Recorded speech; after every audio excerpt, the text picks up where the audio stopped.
Hello everyone, welcome to LICD lecture 12D. Today we are going to discuss V2I conversion in the simplest possible way. So let us start. So if you want to convert a voltage to a current, we can do it by just connecting a resistor in series with a voltage source. So we can convert a voltage to a current like this. So we have a voltage source V in, we have a resistor R1, and the current flowing through the resistor is I1. So what is V in given by? V in is given by I1 into R1.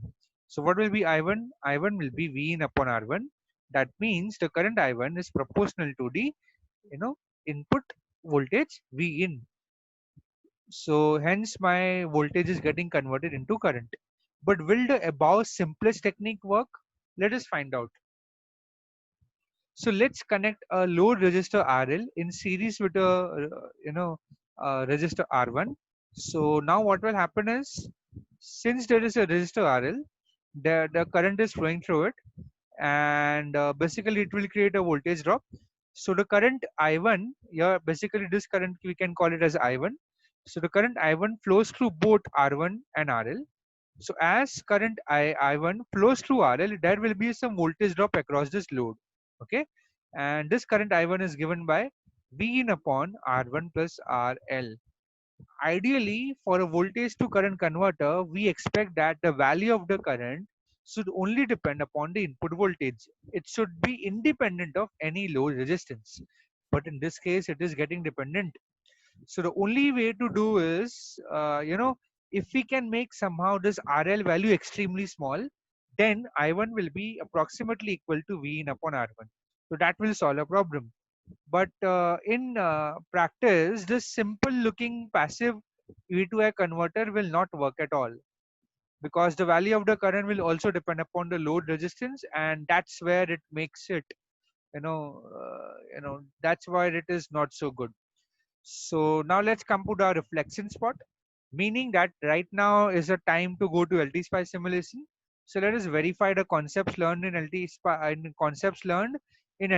and check out the simulated values. Okay.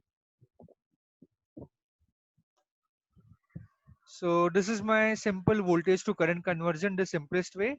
On the left hand side, I have a circuit. We have a voltage of 5 volts and the current flowing through here we have to find out. So resistance value of R1A is 1K. Let us simulate and find out how much is the value of I1A. So resistance current flowing through this resistor R1A is around 0.05. So that's what we are getting, 5 milliamperes current. That's obvious because we are, I1A will be V1 upon R1A. And similarly, we are what we have done is, in the second circuit we have added the load resistor. Let me give it around 1000 first. Yeah, so we have added about the load resistor RL, and we are trying to measure the current now in this circuit. So let us see what happens. The current is 0.0025, so it is around 2.5 milliamperes, but we required 5 milliamperes. So where does the 2.5 go? 2.5 go have gone over here. Okay, in the, whenever we have a current flowing, it will create a voltage drop. So basically, if we have more resistance, the current has reduced. So that is very obvious over here. Now let us try to change this to 100, let's say 10, and let us check the current flowing again to this branch. Oh, now it is so close.